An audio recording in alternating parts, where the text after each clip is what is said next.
tous et à toutes. Nous nous retrouvons pour une nouvelle édition du journal télévisé Les Petits Estaquiens. Notre équipe de journalistes encore plus motivés vous a concocté de nouveaux reportages plus originaux les uns que les autres.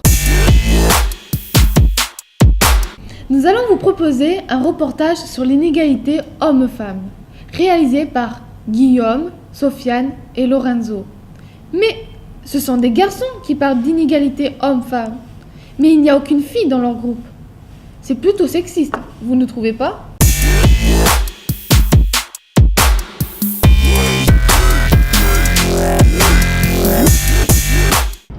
Normal, non.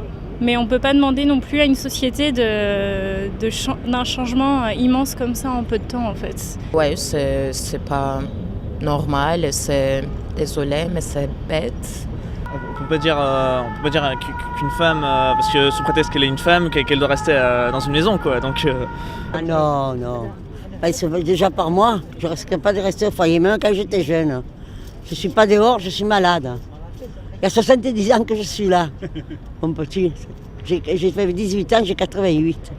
Voilà, combien ça fait 70. Voilà, à la maison je reste pas, risque pas. Ça va pas plaire à tout le monde peut-être, mais pour moi un chien c'est un chien, un chat c'est un chat. Maintenant si la femme elle veut l'égalité, ça va vous paraître rigolo, mais je reste à la maison, je fais la vaisselle, le ménage, et me ramène le chèque à la fin du mois. C'est stupide. Il y a des femmes qui sont entreprenantes, il y a des femmes qui veulent être au foyer. C'est le choix de chacun. Moi ça me gêne pas, l'un ou l'autre me gêne pas. Et je trouve que c'est des idées rétrogrades de vouloir revenir à la femme au foyer qui s'occupe des enfants et qui reste bien sagement derrière les fourneaux. Complètement stupide. Que c'est pas du tout vrai. Que c'est juste, que tu sois homme ou femme, je vois pas du tout la différence en fait. C'est les 20% que font Marine Le Pen alors, non? Je sais pas.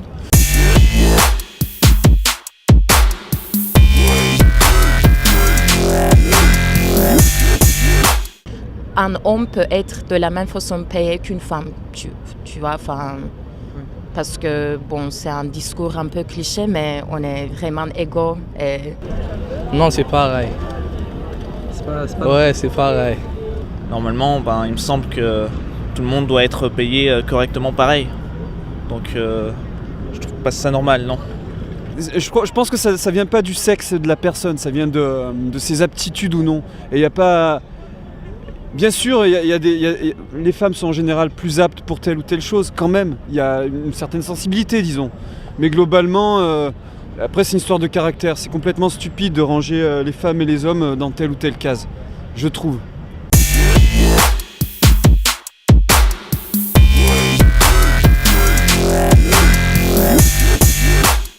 Oui. Ouais, je suis pas d'accord. Franchement, les femmes, elles savent conduire. Cette petite phrase, genre femme au volant, mort au tournant, je ne suis pas d'accord. Je trouve pas ça trop choquant, mais parce qu'on est un peu habitué à ce type de cliché. En fait, même le fait que je le trouve pas choquant, c'est un peu triste parce que c'est-à-dire que je suis habituée. Peut-être que tout le monde dit ça parce que oui, il y a peut-être quelque chose dans les gènes, mais après je pense juste que c'est... En disant ça, je suis aussi sexiste, très, très fort quand même. Ça je suis un peu d'accord. Parce que j'arrête pas de gueuler, moi quand je suis en scooter, que presque elles me foutent en l'air, alors j'arrête pas de gueuler pour leur dire les rétros c'est pas fait que pour se maquiller, il faut regarder dedans aussi. Ah oui, là c'est de la grosse caricature évidemment. Les femmes savent pas conduire, c'est un truc d'homme, bien sûr que non. Ils sont pires. Tous les accidents à cause des femmes, voilà.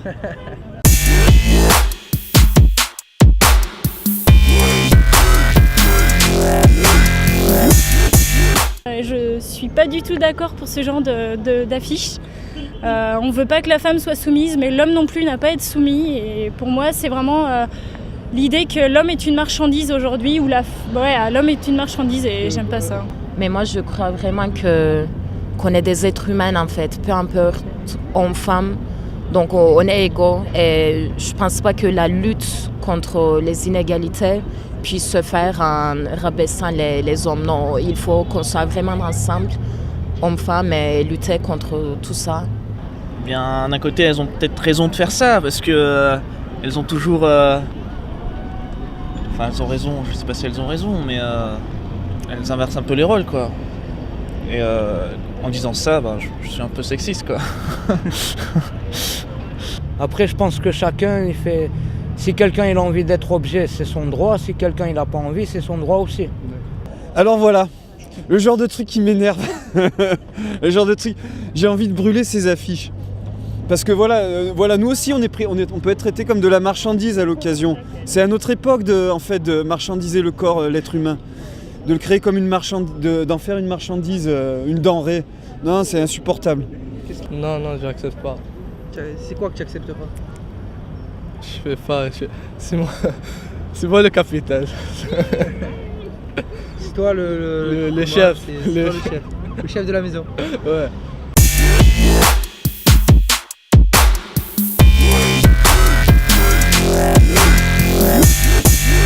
Petit pas pour l'homme, un bon pour sa femme. Alors je trouve ça hyper sexiste. Du coup, dans l'autre sens, la soumission par l'aspirateur, genre avec un esprit un peu serpent. Enfin non, je trouve ça pas du tout. J'aime pas du tout. Par exemple, si mon copain fait l'aspi, c'est pas un bon pour moi, tu vois, c'est génial. Moi, entre-temps, je peux faire autre chose, genre je peux faire mes trucs, ou je peux aussi genre cuisiner et lui il fait l'aspi. Moi je suis d'accord pour la répartition des tâches. Un homme aussi peut très bien cuisiner, faire l'aspi, et pour moi c'est pas choquant, c'est normal. Un homme faire ça. Est-ce que pour toi tu trouverais ça normal que tu dois faire du ménage ou... Oui, ça dépend. Ma femme elle fait, je sais pas, ça dépend de la femme. Si la femme elle est allongée, là, je sais pas, pourquoi tu fais ça moi? Donc si elle fait rien, c'est pas à toi de faire alors qu'elle fait rien, c'est ça? Ouais. Bon. J'ai pas d'aspirateur, j'ai pas d'avis, moi je suis encore au balai. Est-ce que vous faites des tâches ménagères chez vous ou... Je fais tout. Oui. Je viens de faire ma machine à laver là, ça vous va? Bon, ben, merci d'avoir répondu à nos questions, monsieur. Passez une bonne journée. Au revoir. Garde à vous! Cette fois, nous allons parler d'un sujet concernant le 503e régiment du train et l'opération Barkhane. Un reportage conçu par Lohan, Léon, Hugo, Kevin. Un reportage à regarder avec attention. Repos! Nous sommes 4 élèves du lycée professionnel de l'Estac en baccalauréat professionnel des métiers de la sécurité. Nous sommes réunis autour d'une passion, l'armée. C'est pour cette raison que nous nous rendons à Nîmes, à la base et au quartier général du 503e régiment du train, avec lequel nous sommes partenaires. Nous y allons pour assister à la fête du train et pour avoir des informations sur ce régiment ainsi que sur l'opération Barkhane à laquelle il participe. Alors, l'opération Barkhane, c'est une opération d'assistance au gouvernement de la bande sahélo-saharienne. Donc il y a 5 pays d'Afrique, de façon à les aider dans leur lutte pour recouvrer leur souveraineté et lutter contre les différents trafics et les groupes terroristes qui sont installés dans cette région. C'est une opération qui s'étend sur une surface extrêmement large, probablement à peu près équivalente à l'Europe occidentale. La France est seule dans cette opération ? Non, alors la France n'est pas seule. Elle s'engage d'abord aux côtés et en appui des armées et des gouvernements de la région, d'une part. Et d'autre part, il y a plusieurs pays européens qui participent à cette opération. Il y a également la mission des Nations Unies au Mali, la MINUSMA, qui rassemble de très nombreux États et qui est déployée, qui conduit son action au Mali. Donc c'est vraiment une opération à la fois multinationale, mais aussi qui s'appuie sur plusieurs organisations multinationales. Dernièrement, le journal Le Monde annonçait que les groupes djihadistes avaient fusionné avec le Sahel. C'est une problématique pour la réussite de cette opération ? Oui, c'est en réalité très difficile de suivre l'évolution de ces groupes djihadistes. En réalité, il est très difficile de saisir leurs réseaux d'alliances qui sont extrêmement mouvants. Et donc, il faut remettre ça dans un cadre beaucoup plus large, une situation qui est très évolutive. Il est clair que l'objectif de l'opération Barkhane, ça reste avant tout d'aider les pays de la région à régler ce type de problèmes qui restent des problèmes aussi locaux.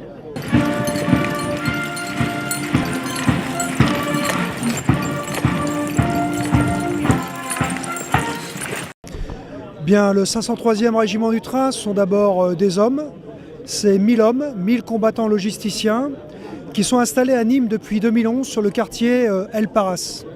Donc nous avons ici une grosse palette de métiers de la logistique qui vont de l'escorte de convois à la gestion, au transport de ressources, des munitions, du carburant, des ressources pour les combattants. Et donc je vous le dis, c'est un régiment aujourd'hui de 1000 hommes, s'il y a quelques chiffres à retenir, qui est engagé aussi bien sur le territoire national pour l'opération Sentinelle, mais également en opération extérieure, car aujourd'hui nous avons environ 200 personnes déployées aujourd'hui au Mali, au Tchad et en République centrafricaine. Et demain, dès le mois de mai, nous repartons avec à peu près 250 personnes, principalement au Mali. Quelles sont les qualités requises pour entrer au 503e régiment du train? Eh bien écoutez, je vais revenir à la définition. Vous m'avez posé qu'est-ce que le 503e régiment du train? Ce sont des combattants logisticiens. Donc j'ai besoin de former des gens, d'abord des soldats. Donc les qualités d'un soldat, c'est la volonté. Quel que soit le niveau initial, on va vous amener au niveau requis. Évidemment un minimum de capacité, donc il ne faut pas croire que quand on quitte l'éducation nationale, eh ben, on ne travaille plus ou on ne se forme plus à l'armée, c'est tout à fait le contraire. On est une des institutions qui forme le plus ces personnels. Donc volonté de travailler, esprit d'équipe. Un militaire seul ne sert à rien. Moi je forme, j'ai envie de dire, une cohésion avec mon régiment, une cohésion de 1000 hommes, donc c'est pas évident, et détermination. Quel a été votre meilleur souvenir sur le terrain? Mon meilleur souvenir sur le terrain, je crois que c'est l'une de mes premières opérations extérieures. J'étais en ex-Yougoslavie, c'était en 1997. J'étais chef d'un peloton isolé, donc je commandais une petite quarantaine de personnes, totalement isolé de mes chefs, donc j'ai vu mon chef 2 fois en 4 mois, et donc ça c'était super, voilà.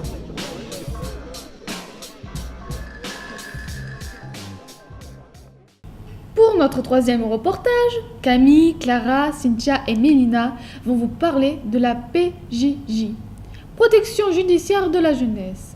Verdict? Je dirais accusé non coupable.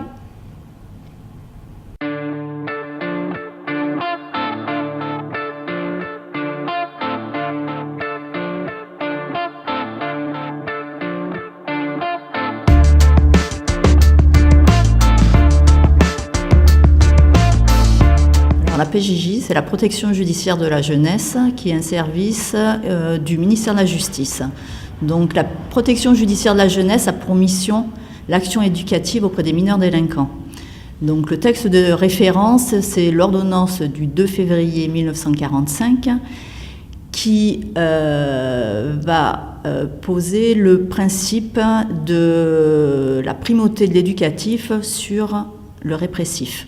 Donc la justice des mineurs intervient auprès d'enfants à partir de 10 ans. Donc de 10 à 13 ans, ce sont uniquement des sanctions éducatives qui peuvent être prises par les juges des enfants. Voilà. Et donc on peut suivre les adolescents après leur majorité jusqu'à 21 ans. Donc ce qui va légitimer notre intervention, c'est une mesure prise par un juge des enfants qui est provoquée par un passage à l'acte de l'adolescent.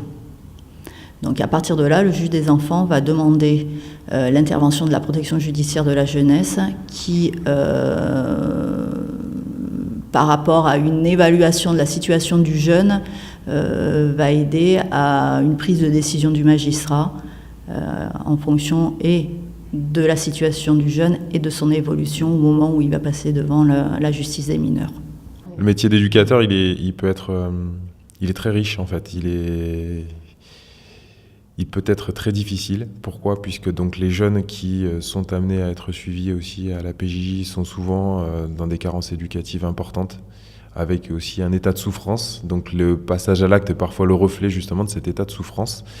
Donc les éducateurs sont là aussi pour permettre de remettre aussi un peu de cadre, d'éducabilité et surtout d'amener aussi beaucoup de bienveillance dans ce cadre-là. Et ça peut amener aussi parfois des situations très compliquées, très difficiles. Voilà pourquoi les éducateurs travaillent aussi en pluridisciplinarité avec notamment des psychologues, avec des assistants sociaux aussi sur les services, pour permettre justement une prise en charge globale en tout cas des jeunes. Alors la prise en charge en tout cas éducative des mineurs est souvent compliquée. Pourquoi ? Parce que le jeune ne décide pas spécialement d'être suivi par la protection judiciaire de la jeunesse. Il est aussi en quelque sorte contraint par le magistrat et le juge des enfants. Donc c'est toute la complexité et la difficulté du métier d'éducateur à la PJJ, c'est de travailler sous la contrainte judiciaire. Maintenant, on a aussi notre spécificité, c'est de pouvoir travailler sur le plan éducatif, sur différents aspects, en tout cas au niveau du mineur, de créer une relation de confiance avec lui et de lui permettre de lui faire prendre conscience qu'on est en soutien, tant sur le plan judiciaire, mais surtout familial, pour travailler également son projet d'insertion sociale et professionnelle. Citoyens, citoyennes, que pensez-vous du droit de vote à 16 ans ? C'est une question que de plus en plus de personnes se posent. J'espère que Mohamed, Mathieu, Mathis vont vous convaincre. Que pensez-vous de l'engagement politique des jeunes de 16 ans ? Je trouve que c'est une bonne chose. Oui, c'est normal. Il faut impliquer la jeunesse à partir de 16 ans. Presque 16 ans sont assez mûrs, je pense que oui. C'est l'évolution. Pour moi, c'est l'évolution. Ils sont informés de ce qui se passe politiquement en France, en Europe et dans le monde. Et qu'ils ont des idées arrêtées, ils sont tout à fait en capacité d'analyser et de s'investir et de s'engager. Je suis pour, tout à fait pour. Pourquoi êtes-vous pour ? Conscience, la conscience civique. Parce que pour vous c'est le futur, c'est pour bientôt, ça vous concerne, contrairement à ce qu'on pourrait penser. Moi je suis au bout, mais le futur c'est maintenant. Vous avez le droit de penser, mais vraiment à être responsable, pas vraiment encore. C'est trop jeune, 16 ans, c'est trop jeune encore. Je pense que c'est important, voilà. Je pense qu'il faut qu'ils le fassent, que c'est leur vie, leur avenir qui est en jeu. Donc c'est important qu'ils s'intéressent à ce qui se passe au niveau de la France et au niveau du monde politique en général. Ouais, c'est une bonne chose. Ça permet de développer ses idées, de savoir argumenter, etc. Je pense que c'est bien. Je pense que si les jeunes de 16 ans, même de votre âge, je pense que vous avez entre 15 et 16 ans, pouvaient s'exprimer beaucoup plus tôt, je pense que ça pourrait changer pas mal de choses en France. Je suis pas contre, mais il faut qu'ils aiment ça. Qu'ils aient ça dans le sang ou dans la tête. Comment pensez-vous qu'on peut intégrer les jeunes à la vie politique ? Alors en crédibilisant les politiques d'abord. Parce qu'apparemment, il y a un mouvement qui se passe, j'ai entendu ce matin à la radio, ça s'appelle les rien à foutre ou quelque chose comme ça. Les gens, ils sont complètement déconnectés de la vie politique. Et ils s'en fichent complètement, ils ont une mauvaise opinion de ces gens-là. Voilà, donc à mon avis déjà, pour apprendre aux jeunes à savoir, il faut bien se comporter, il faut être concerné, l'exemple ne vient pas franchement d'en haut. Comme quoi, voilà, donc il faut une conscience politique. Voilà. Pas avec l'éducation, comment ça s'appelle, ce qu'il y a au collège. L'éducation civique. Pas avec l'éducation civique en tout cas, parce que c'est nul quand même. En les faisant participer à des associations, à la vie associative, que ce soit dans leur lycée ou même culturellement parlant. Voilà. Pensez-vous que les jeunes lisent les programmes politiques ? Non. Est-ce que vous le lisez ? Oui. Plus ou moins, quoi. Là, j'en suis pas convaincu. Même moi, j'ai du mal à les lire. Je zappe. Alors malheureusement, voilà, et c'est ça le problème, c'est d'arriver à avoir une lecture un peu intelligente des informations. Il faut aller chercher et surtout se méfier des fakes.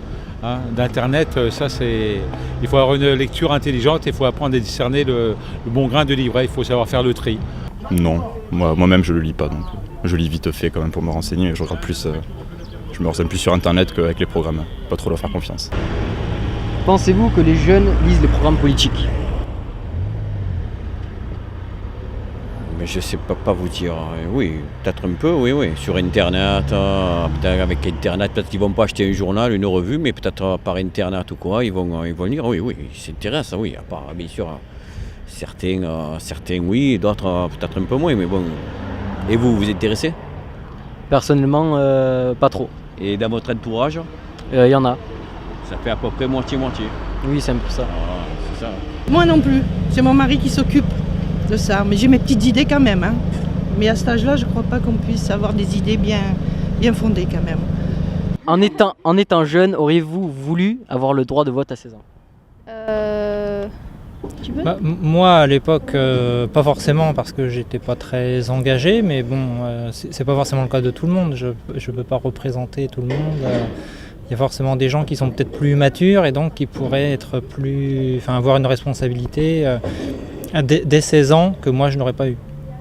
Oui, moi je trouve que c'est une bonne chose. Hein. Il faut faire évoluer les choses. 16 ans, je pense que c'est bon. Et moi j'aurais bien aimé parce que je pense que j'aurais su savoir vers qui voter. Voilà, donc oui, ça aurait été bien. Je me suis jamais posé la question à 16 ans, mais je pense que j'aurais aimé parce que je sais que quand j'étais au lycée, par exemple, j'étais dans les syndicats de lycéens. J'ai fait des grèves, donc j'ai revendiqué. Donc je pense que j'aurais aimé avoir le droit de vote à 16 ans. Merci beaucoup. Cette fois-ci, un reportage qui a du chien. Notre équipe de choc s'est immergée une matinée complète en plein entraînement canin dans un groupe d'intervention cynophile.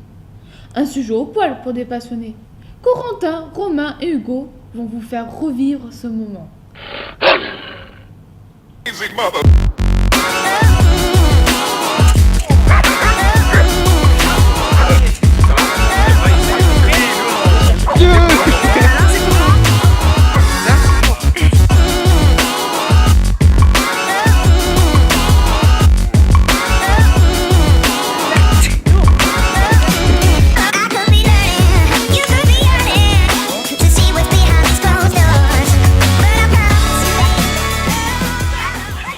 Une fois que vous réussissez ce concours, vous partez en école pendant 1 an.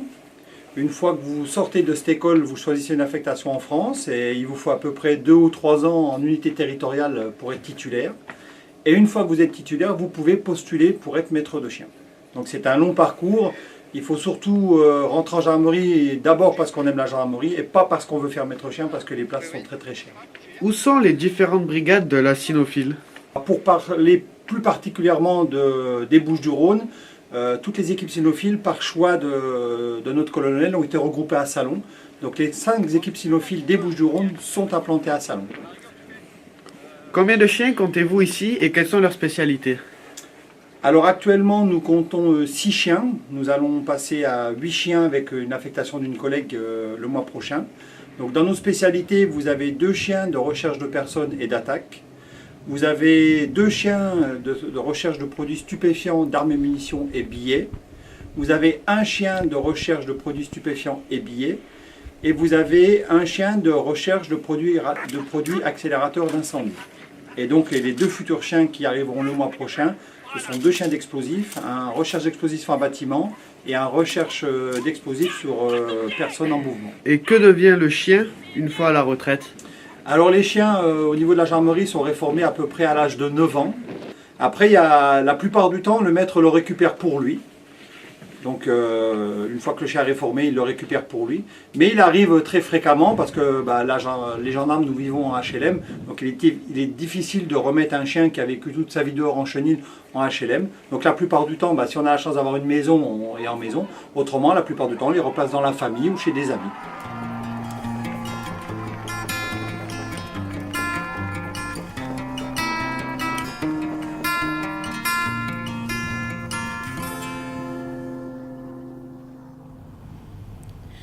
Notre équipe a eu du flair.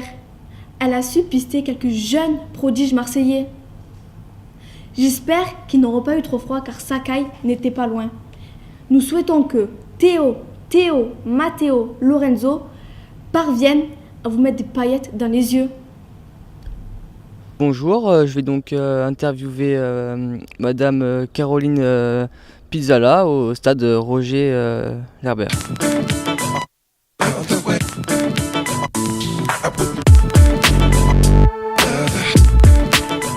Quel est votre premier souvenir de footballeuse? Alors mon premier souvenir de footballeuse, ça va être ma première sélection. en équipe jeune, donc j'avais 14 ans. Et c'est vrai que ça reste pour moi mon plus beau souvenir, même si après la première sélection en équipe de France A reste aussi un bon souvenir. Mais quand on a 14 ans et qu'on est pour la première fois appelé en bleu, je pense que ça reste vraiment aggravé voilà, tout jamais. D'accord. Quel est votre joueur ou joueuse préféré ? Mon joueur préféré, je vais dire pour toute sa carrière, Francesco Totti, donc un Italien.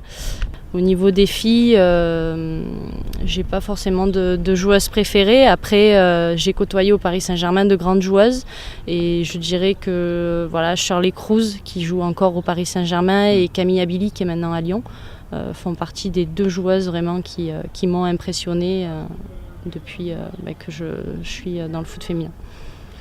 La saison dernière, vous avez reçu donc le trophée de meilleure joueuse en D2. À quand celui de D1 ? Oui, c'est vrai que la saison passée, j'ai été élue meilleure joueuse de D2. Après, je le dois aussi au parcours que l'équipe a fait la saison passée en championnat. Maintenant, en première division, c'est beaucoup plus ouvert. Il y a des étrangères, il y a des internationales. Donc, je suis plus toute jeune et ça va être difficile. Après, c'est pas un objectif, mais je suis vraiment très contente déjà d'avoir été récompensée la saison passée. D'accord. Et est-ce que vous avez déjà eu des remarques sexistes, qu'en pensez-vous ? Non, j'ai jamais eu de remarques sexistes. Après, j'avais plus des remarques quand j'ai commencé, je jouais avec les garçons. Donc c'est vrai que ça a étonné un petit peu au départ, parce que c'était rare de voir une fille jouer avec les garçons. Mais ça a toujours été que du positif et jamais du négatif. Bon, bah tant mieux alors. Et est-ce qu'on peut vivre du foot féminin Alors actuellement, il y a vraiment 2-3 clubs qui peuvent vivre vraiment du foot. Vous avez l'Olympique Lyonnais, Paris Saint-Germain et Montpellier Hérault. D'accord. Vous avez gagné donc le dernier Classico. Est-ce que vous avez un conseil aux masculins pour le gagner aussi ? Il faut voir la saison prochaine, les joueurs qui arriveront. C'est difficile de donner un conseil, non. Après, c'est sur le terrain, chaque match sont différents et un jour, je pense que oui, ils arriveront à battre le Paris Saint-Germain la saison prochaine. J'espère, entre les coupes, le championnat va bien y arriver un jour. En tant que Marseillaise, pourquoi avoir joué au PSG ? Alors, en tant que Marseillaise, j'ai évolué au PSG 7 ans, donc c'est vrai que c'est pas rien. Je fais pas mal chambrer. Mais voilà, c'est surtout qu'il n'y avait pas de club en première division dans la région.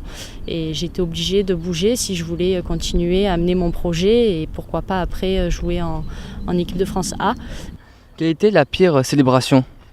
Bon, la dernière célébration de Viviane, qui joue avec nous donc à l'Olympique de Marseille, là, dimanche contre Saint-Etienne, c'était quand même pas mal. Je sais pas, elle a dansé, c'était bizarre. Quelle était la pire faute que vous ayez subie ? Quand j'étais très jeune, j'avais 14-15 ans, j'évoluais donc pas dans ce club, un autre club de Marseille. Je me suis fait casser le nez. Et pour finir, quelle a été la pire adversaire ? La pire adversaire, alors quand je jouais au Paris Saint-Germain et qu'on rencontrait Lyon, c'est vrai que Louisa Nessib était, je ne sais pas si vous connaissez, c'est une Marseillaise, était compliquée à cadrer et c'était une joueuse très technique, donc c'était difficile de défendre sur elle. Elle faisait danser beaucoup de joueuses. D'accord, ben merci beaucoup d'avoir pris de votre temps pour nous. Merci. Merci à vous. Merci beaucoup. Non, mais c'est normal. Heureusement que le prochain sujet est là pour nous réchauffer les idées. Mathieu, Mathis et Hugo vont nous plonger dans l'art contemporain. Bonjour à tous, on se retrouve au MAC, au Musée d'art contemporain de Marseille. Il a été créé le 28 mai 1994 et actuellement dirigé par Thierry Ola. Nous allons tout de suite retrouver 2 élèves du lycée professionnel de l'Estac avant leur séance de découverte. Adélisa, que penses-tu découvrir ici au MAC ? De l'art. Et toi Chloé, que penses-tu découvrir ? De l'art.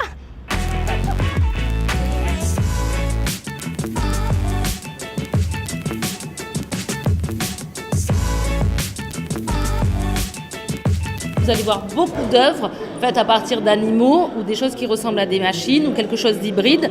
C'est parce que c'est la thématique de cette exposition.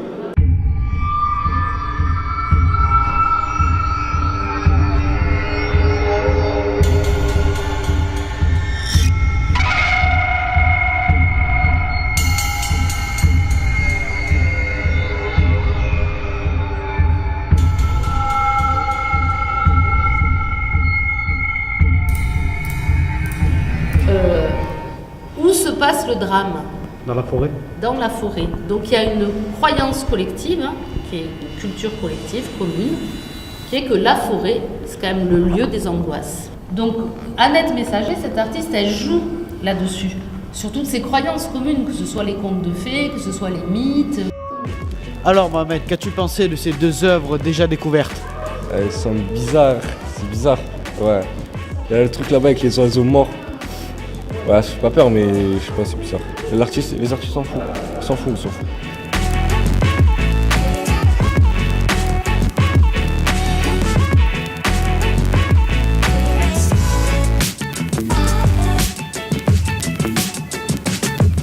Alors quand Tinguely a vendu son œuvre dans les musées, il a fait un contrat, il a bien précisé que les ballons devaient toujours être les contemporains des visiteurs. Ces ballons, le musée se doit de les changer tous les 4 ans. Ça doit toujours être les ballons qu'on trouve à Carrefour chez Decathlon, avec lesquels vous jouez dans les parcs. Contrairement à la machine, qui elle renvoie à une autre époque. C'est-à-dire que le contraste, c'est contraste de matière, de couleur, d'univers et aussi d'époque. Donc quand Jean Tinguely l'a fait en 1967, c'est quand même un pied de nez aux règles de l'institution muséale. C'est-à-dire qu'il fait une œuvre qui va créer un joyeux bazar dans le musée, sans respecter les règles. En effet, on peut se dire, elle n'est pas très rentable, cette machine. Est-ce que l'art doit être rentable? Et Jean Tinguely, il a envie de dire, ça sert à rien. Ben ouais, l'art, ça sert à rien. Ça sert à rien si on estime que réfléchir, jouer, penser, regarder ne sert à rien. Merci à tous et à toutes d'avoir regardé notre JT, les petits Eustachiens. Nous nous sommes donné tous les moyens pour vous informer. Merci, au revoir et portez-vous bien.